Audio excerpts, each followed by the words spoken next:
Chers téléspectateurs et téléspectatrices, bonsoir. Bienvenue dans cette émission qui s'appelle Libre d'expression. C'est une émission qui sera diffusée chaque semaine sur la télévision H-Live. Alors aujourd'hui, dans cette émission, nous avons un grand monsieur qui est Brice Mazer. Alors bonjour Brice. Bonjour Laurie. Alors aujourd'hui, bienvenue déjà dans la télévision H-Live. Je suis très content d'être invité là pour la première émission là d'une longue série, j'espère. D'accord, merci. Alors, j'ai lu quand même ta biographie. Tu es quand même un homme, on peut dire, grand, petit peut-être de taille. Tu es quand même un homme avec de multiples casquettes, chanteur, rappeur, ingénieur de son, représentant politique et chef entreprise. Alors, parlez-nous un peu de toi, expliquez-nous. Moi, j'ai fait vraiment plein de choses. Pendant longtemps, je me suis cherché un petit peu. Et donc, j'ai tâtonné. Comme tu disais, j'ai fait un peu de musique. Donc ça, c'était dans les années 2007. J'ai commencé à enregistrer à Vitry-sur-Seine. J'ai fait des petites compilations de musique urbaine. À la suite de ça, j'ai fait des soirées donc dans les grands clubs parisiens. J'ai commencé à faire des choses dans la communication, donc notamment au niveau communication digitale où je me suis spécialisé. Et puis à la suite de ça, par rapport à l'expérience que j'avais pu avoir, les contacts que j'ai fait, etc. Naturellement, en fait, ça s'est fait, voilà, que je m'oriente un petit peu sur la politique, sur des activités de niche. Donc maintenant, j'ai développé un réseau de boutiques, mais voilà, je me suis toujours laissé un petit peu porter par le vent en fonction des opportunités et toujours avec beaucoup de travail. D'accord. Actuellement, bon, c'est vrai que je donnais un aperçu ce que tu y es exactement, mais parlez-nous un peu des web marketing. Ok. Ça, c'est quand même la chose le plus, comme on dit, plus important parce que quand même, on est venu pour parler plus de ça que la musique. Voilà, parlez-nous un petit peu. Alors, le web marketing, moi en fait j'ai commencé très tôt en fait à l'apparition de l'internet. Je me suis formé tout seul. J'ai commencé à me documenter, à faire un petit peu des sites internet en HTML, donc au début avec des petits logiciels. Après j'ai commencé à bidouiller un petit peu avec le code et au fur et à mesure de l'évolution, je me suis spécialisé dedans. Donc, j'ai développé des compétences pour la création de e-commerce, tout ce qui était référencement naturel. Et puis, au bout d'un moment, toutes les compétences que j'avais développées m'ont amené à aller animer de la formation. Donc, j'allais former des chefs de projet, directeurs de projet pour des grosses agences de communication en France. D'accord. Est-ce que c'est un métier à venir ? Oui, alors c'est un métier qui est un métier d'avenir parce qu'il répond vraiment à différents enjeux. On l'a vu avec malheureusement avec la crise qui était liée au coronavirus. On a plein d'activités qui sont tournées vers le digital pour sauver leur activité. Et moi, mon point de vue, c'est que le digital, ça doit servir à aider l'humain, mais pas à le remplacer. C'est-à-dire qu'on ne doit pas remplacer les interactions, les liens qu'il peut y avoir entre les personnes. Mais par contre, si avec des outils, ça permet de faciliter, de simplifier, d'aller plus vite, ça, c'est une bonne chose. Donc ça, c'est un des éléments. Ce qui est intéressant aussi, c'est que sur cette activité-là, en fait, ça nécessite pas beaucoup de matériel. En fait, avec un ordinateur, une connexion à Internet, on peut travailler dans ces métiers-là. Moi, j'ai rencontré pas mal de gens, d'ailleurs, en reconversion professionnelle, qui se sont tournés sur ce type de métier, parce que ça allie à la fois créativité, technique, et puis on le voit tout autour de nous, le digital c'est quelque chose qui est omniprésent. Ok, avec la crise sanitaire qu'on a eu quand même jusqu'à présent, et comment tu gères le télétravail, parce que c'est quand même pas évident. Oui, alors sur une activité comme celle-là, c'est ce qui est plutôt pratique. Ça permet de travailler depuis chez soi, parce qu'en réalité, qu'on soit sur un PC derrière un bureau ou un PC depuis chez soi, ça, au niveau en tout cas de la logistique et du matériel, ça change pas grand-chose. Moi, je sais qu'à l'époque où j'ai développé beaucoup de projets là sur le digital, je travaillais beaucoup avec l'international. Il y a des personnes à l'étranger avec qui je travaillais régulièrement et que j'ai jamais vu en chair et en os. D'accord. Et aussi, mais je trouve aussi c'est un peu quand même difficile de faire le télétravail et aussi la vie de famille. Comment ça gère ça? Parce que quand même, je pense que c'est dur. Expliquez-nous un peu. Oui, alors, là-dessus, c'est vrai que d'un point de vue technique, il n'y a pas de souci. Après, c'est plus au niveau de l'organisation où il faut pouvoir et savoir se mettre des barrières. Parce que quand on est chez soi, on peut être tenté par regarder la télé, aller manger à quelque chose. Enfin, on a plein de sources de distraction. Et là-dessus, je pense qu'il faut savoir être rigoureux et se mettre des barrières pour pas que ça vienne empiéter sur la partie professionnelle. D'accord. Et on va laisser ça de côté, on va quand même partir en politique. Oui. Alors, je pense que c'était en 2020, et tu as quand même posé ta candidature pour être maire, c'est ça? Oui, tout à fait. À Torcy. Exactement. Et est-ce que tu peux nous expliquer c'est quoi? C'est une ambition personnelle ou une... Je ne sais pas, explique-nous parce que je t'ai jamais posé cette question. Bon, depuis le temps que je te connais, mais je préfère te poser cette question sur un plateau de télévision pour que tu me réponds vraiment. Alors, en fait, c'est une combinaison de plein de choses. Okay. Moi, j'ai commencé très très tôt dans l'entrepreneuriat. Hein. Dès que j'ai été majeur, j'ai monté ma première activité. Puis voilà, j'ai fait plein de choses comme j'expliquais tout à l'heure. Et en 2012, j'ai eu voilà une affaire qui a pas bien marché et à ce moment-là, en fait, on se retrouve pas mal isolé. C'est à ce moment-là que j'ai découvert les associations de chefs d'entreprise et en fait c'était un premier pas vers la politique parce que ça reste une structure associative mais surtout quand on défend les entreprises on est obligé de voilà tourner un petit peu, graviter autour du milieu un petit peu politique pour défendre des valeurs, pour faire avancer les choses. Donc pour moi c'était la continuité logique en fait d'aller se présenter. Parce que je pense que c'est important si on veut faire avancer les choses, qu'il y ait des personnes qui s'impliquent directement, parce que être sur les réseaux sociaux, critiquer telle ou telle mesure, voilà, tout le monde peut le faire, mais je pense qu'il faut aussi s'impliquer avant d'avoir à critiquer telle ou telle mesure pour pouvoir défendre les valeurs, les mesures qui sont importantes. Moi, j'ai toujours été quelqu'un dans l'action et voilà, je m'étais dit j'allais me présenter là-dessus. À partir du moment où je me mets quelque chose en tête, j'y vais et puis j'essaye de faire les choses au mieux pour avancer. D'accord. Bon, et c'est vrai que bon, je pense qu'à Torcy, il y a quand même des gens qui sont installés depuis longtemps, ils sont bornés à voter toujours pour les mêmes personnes. Je pense que c'est aussi ça aussi. Alors, comme dans beaucoup d'endroits, c'est vrai que là, le maire que j'ai affronté sur les dernières municipales était là depuis un petit moment.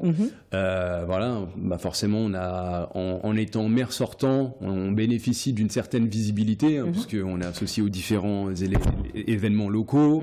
Il y a la photo qui apparaît souvent, soit sur sur de la documentation municipale ou sur les événements sur les réseaux sociaux. Donc, on bénéficie forcément d'une visibilité qui aide dans le cadre des élections. Ce qui était aussi particulier sur les élections sur lesquelles moi je me suis présenté en 2020, c'est que en fait c'est arrivé tout au début de la crise coronavirus. Au début on savait pas exactement ce que c'était, mais il y avait un certain nombre de restrictions qui étaient un peu bloquantes pour les challengers pour pouvoir porter les projets comme ils voulaient, organiser des événements, des choses comme ça. Donc c'était un contexte qui était un petit peu particulier. On sait que dans les villes où il y a eu plusieurs tours, il y a eu des décalages, des choses comme ça. Donc c'était quelque chose qui était un peu particulier cette année-là. D'accord. Et bon, c'est vrai que tu n'as pas été élu. Bon, mais comment t'as pris ça? T'as pris ça comme ça? C'est pas comme un échec. T'as pris ça comme une sorte de... T'as tenté. Et puis voilà. Ouais, alors moi de façon générale, je suis quelqu'un qui baisse pas les bras et je suis quelqu'un d'optimiste. Donc effectivement, moi si je me présentais, c'était pour gagner. C'était pour être élu maire. Ouais. J'ai quand même réussi à être élu au conseil municipal, donc ça c'est déjà une première. Ah bah oui, quand même. C'est déjà une première petite victoire. Et surtout, j'ai appris beaucoup de choses parce que ce qu'on sait pas forcément quand on décide de se présenter, c'est que derrière, il y a un dossier à monter, il y a toute une partie administrative parce que avant même que, là on le voit dans le climat actuel pour les candidats à la présidentielle, il leur faut leur signature de parrainage avant de vraiment rentrer dans le vif du sujet, parce que sans ça, ils peuvent faire les meilleurs débats, les meilleures prestations. Si on n'a pas les signatures, ça passe pas. Ça passe pas. Et pour les municipales, c'est un petit peu le même principe. Alors forcément, on n'est pas à la même échelle, donc on n'a pas la même charge de on va dire de travail entre guillemets à fournir, mais voilà, il y a quand même une partie administrative à faire. Selon la taille des villes, on a des listes à constituer. Donc c'est un peu, enfin c'est pas la même chose, mais ça reprend un peu le principe du parrainage.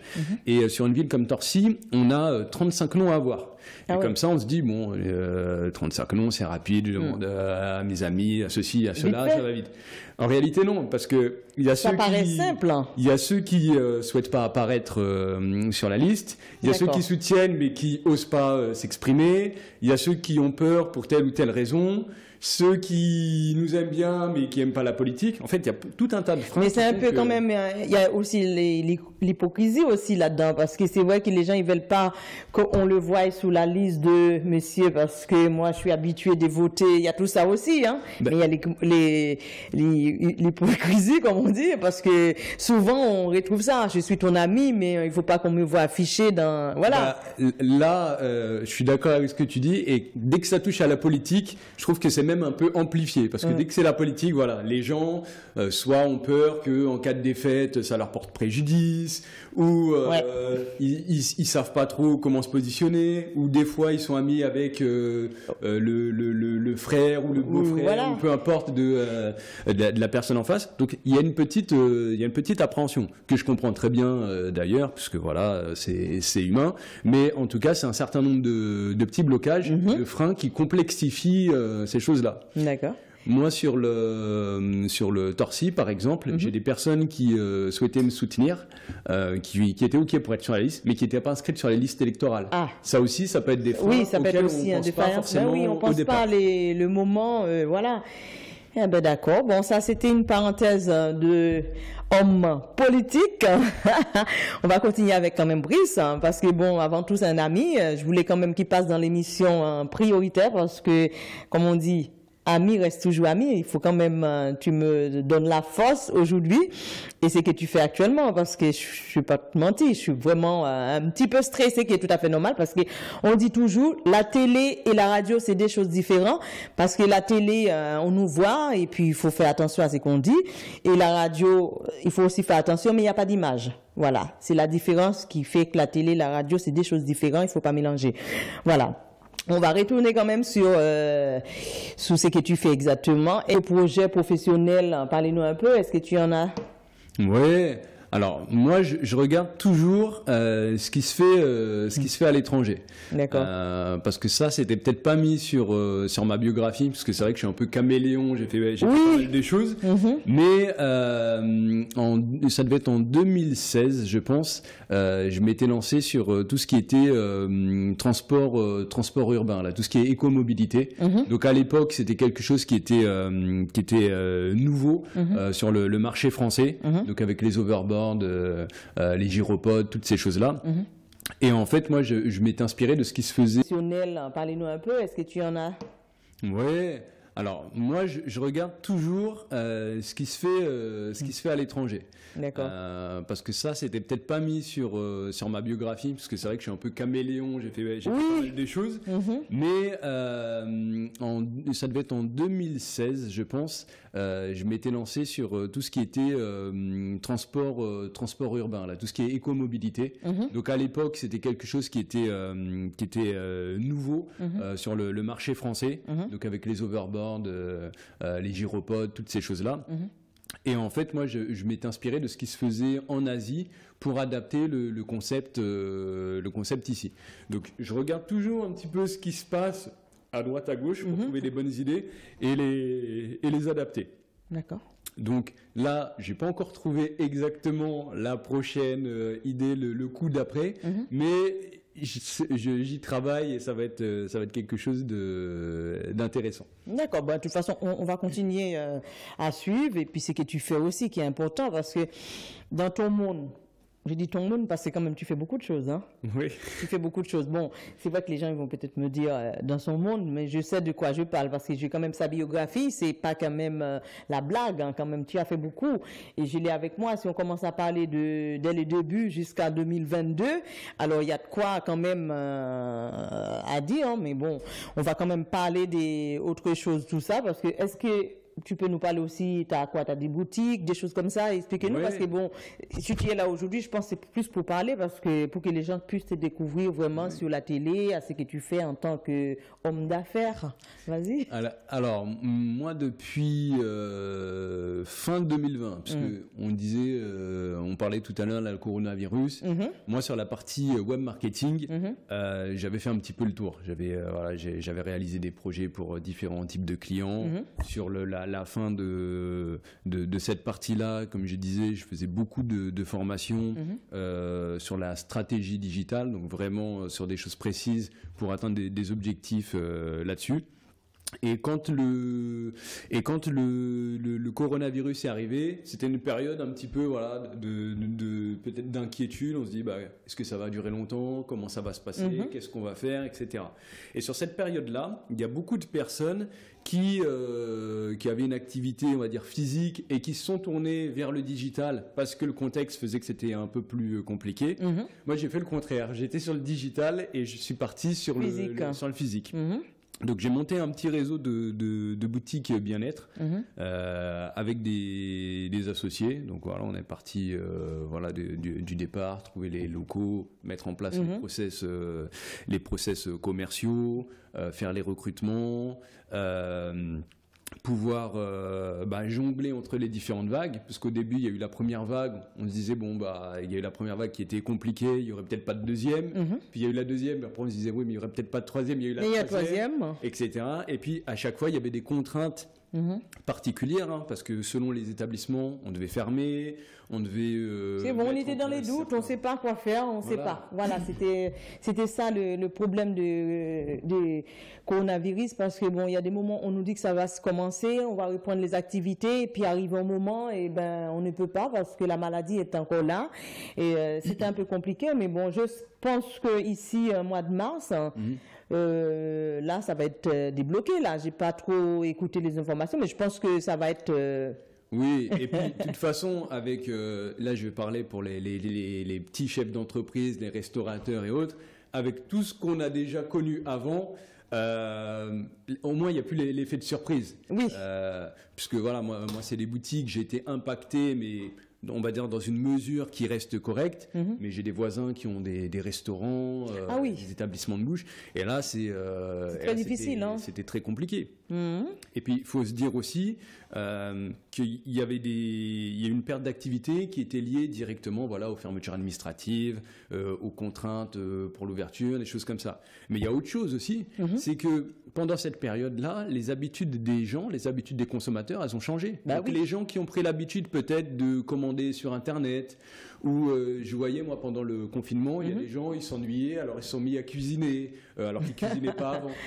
À inventer des petits plats, un petit plat aussi, à inventer des petits plats, parce que c'était le moment. Parce que quand même 2 mois à la maison, c'était quand même très difficile. Oui, c'est vrai que ça crée des vocations. Moi, je connais des gens, ils savaient pas du tout cuisiner, ils se sont mis à suivre des trucs sur Internet, ils ont aimé ça, ils sont devenus doués, ils ont même pensé à faire une reconversion dedans, etc. Oui, c'est ça aussi. Mais ce qu'il faut se dire aussi pour on va dire les restaurateurs classiques, avec les restos, c'est que peut-être une partie des gens qui ont pris l'habitude de cuisiner ou qui ont pris l'habitude de se faire livrer à la maison ou autre, peut-être qu'une partie de ces gens-là vont pas revenir ou vont revenir moins souvent dans les restaurants. Oui, parce qu'ils ont pris l'habitude de cuisiner.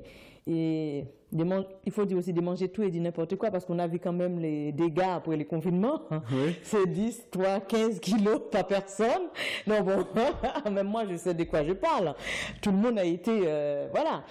Mais c'est pour ça que, comme on parle de la restauration, tout ce qui est quand même, on peut dire, là, sans entrer dans le détail, la bouffe, mais c'est quand même très difficile parce que les restaurateurs, ils ont pris quand même un coup. Faut le dire aussi, c'était plus difficile pour eux parce qu'au jour du lendemain, c'est fermé. Et moi, parce que je sais ce que c'est, hein, de prendre des risques là-dedans, de mettre des économies, de faire des sacrifices, des choses comme ça. Et je me dis, la personne à la limite qui était bien installée, qui avait les reins solides, etc. Bon, c'est impactant, mais peut-être que cette personne-là peut rebondir. La personne qui venait de se lancer, qui avait mis peut-être ses économies, fait des crédits, fait ceci, cela, pour lancer l'activité, qui a tout bien calculé, hein, parce que qui aurait pu prévoir qu'il allait se passer quelque chose comme ça. C'était dit jamais vu. Il lance son activité, et puis juste après, ça ferme. Voilà, ça peut être compliqué. D'accord. Eh bien, monsieur Brice, on va continuer, hein, parce que j'ai pas venu pour vous parler que ça, hein. Quand même, on va continuer de parler sous toujours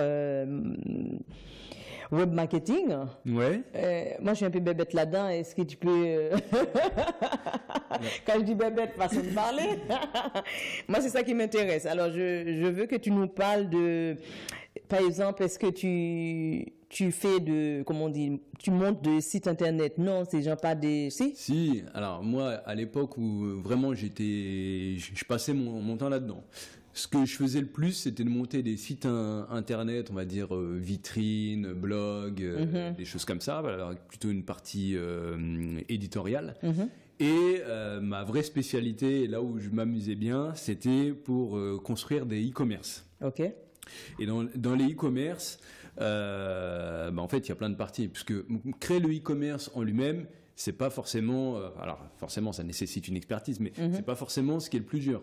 Ce qui va être compliqué derrière, c'est de faire venir les personnes sur ce e-commerce-là, parce qu'on peut avoir le meilleur site du monde, s'il y a personne qui vient dessus, on fait pas de business. Et donc derrière, il y a tout ce qui va être lié au référencement, qui peut être, on dit naturel, donc on va optimiser pour les moteurs de recherche, ou payant avec des annonces sponsorisées. Il va y avoir tout ce qui va être lié aux réseaux sociaux aussi, hein, parce que maintenant, réseaux sociaux, c'est quand même une grosse partie de l'utilisation des smartphones en France et dans le monde. Là, je fais l'émission avec toi, alors j'ai mis mon smartphone de côté, mais sinon d'habitude, je l'ai tout le temps. Oui. Ah non, parce que là, je demande un peu de quand même silence, parce que nous sommes à la télé, c'est pas le moment qu'on reçoit des appels ou des SMS, parce que bon, là, on est... Tout à fait, mais juste pour dire, au niveau des habitudes des gens. Ah oui, on l'a toujours. Hein. Et oui, et d'ailleurs, moi, la petite anecdote, ça devait faire quoi? Allez, peut-être 4-5 ans. Je faisais des formations aussi, des fois soit pour des artisans, ou des retraités, des gens qui n'avaient pas l'habitude d'utiliser ce genre d'outils. Et souvent, au début, ils étaient un petit peu sceptiques. Ils voyaient pas vraiment l'intérêt. Des fois, c'est parce que les proches les avaient poussés à se tourner vers le digital, ou parce qu'on leur avait dit que ça serait bien. Mais ils n'étaient pas vraiment convaincus. Et donc, j'en disais, mais pourquoi vous n'êtes pas convaincus? Vous l'utilisez au quotidien, le digital? Non, moi, je l'utilise pas, etc. Je dis, on va prendre 2 exemples simples. Là, si on veut savoir quelle température il fait à Sao Paulo, comment on fait? Malgré il prenait son smartphone, il avait le dit. On a bien pris le digital. On a pu aller chercher les petits bouquins pour regarder le truc. Voilà, ça tue. Il n'a pas allumé la télé non plus. Je lui dis, si on veut trouver un resto italien là dans le 13e arrondissement de Paris qui est ouvert là, on fait comment? Il prend son smartphone et il regarde dessus. Je fais, les consommateurs, la majorité des gens vont avoir les mêmes réflexes que vous. Donc, c'est à ça que ça va servir le digital. Ça va servir à être bien positionné pour répondre à leurs besoins quand ils vont l'exprimer. D'accord. Ok Brice, c'était un plaisir pour moi. Bon, l'émission n'est pas finie, hein. Et dans cette émission libre d'expression, je profite pour annoncer des bonnes nouvelles. Le 29 avril, il y a Femmes Actives Modernes. Bon, l'année dernière, j'ai eu quand même mon gâteau. Alors cette année, il y a quand même 2e édition. C'est Grasse Production et en partenariat avec H-Live, la télé, qui organise cette grande manifestation, je vais bien préciser, hein, qui aura lieu le 29 avril. Okay. Femmes actives modernes. Alors, je profite pendant que je suis là pour dire à tous les gens, toutes les personnes qui veulent quand même participer. Et ça se passe à Bobigny. Vous aurez quand même la publicité et les informations pour que vous puissiez quand même aller. On va dire quand même, ça va être quand même grandiose. Et aussi, je passe une petite annonce. C'est moi qui gère tout ce qui est tournée médiatique pour les dames. Okay. Et si vous voulez me contacter, vous pouvez aussi passer sur H-Live et vous pouvez me contacter aussi en privé. Et Madame Laurie sera là pour vous accueillir parce que j'ai pris en charge tout ce qui est la communication pour ces programmes. Alors, je profite pour faire une petite publicité pendant que je suis là parce que c'est important. Et je fais aussi appel à la télé, la radio qui peuvent me contacter pour ces tournées, on peut dire, pas mondiales, ces tournées médiatiques pour que je puisse parler, expliquer c'est quoi, c'est un gala aussi, pour que je puisse m'exprimer sur cette soirée. Voilà, je profite pour parler de tout ça pendant que je suis à l'antenne. Et d'ailleurs, je le dois, je suis dans mon émission. Je peux faire la publicité, et puis ça se passe aussi sur H-Live, c'est quand même magnifique. Et l'année dernière, j'ai eu quand même les trophées aussi. Je trouve que c'est normal que j'en parle. Et puis, les gens qui sont là-dedans, c'est des gens formidables, des gens bien. Et puis, on les encourage aussi, voilà. Ah ben, Brice, pour moi, c'est un plaisir. Moi aussi, je suis content. C'est vraiment, comme on dit, tu m'as apporté quand même la force. Et je voulais quand même que tu sois là avec moi aujourd'hui. Et bon, on n'a pas parlé de ta nationalité quand même. Tu peux quand même nous dire d'où tu viens quand même. Les téléspectateurs, téléspectatrices, vous connaissez toute ma vie à la fin de l'émission. Après, on ne sait pas d'où. Ben oui, mais tu viens de quelle ville, de quel pays? C'est la moindre des choses quand même. Alors moi, je viens de La Réunion. Voilà.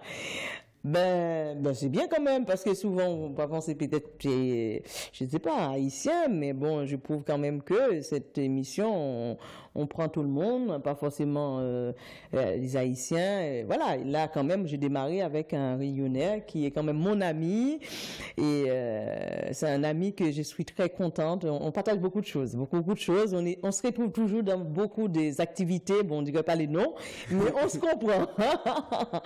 Et puis voilà. Bon ben voilà, c'était Laurie Pierre en compagnie de Brice et consultant web marketing sur la télévision H-Live. Merci Brice. Merci Laurie. À très bientôt. À bientôt. Bye bye. Bye. Merci. À très bientôt.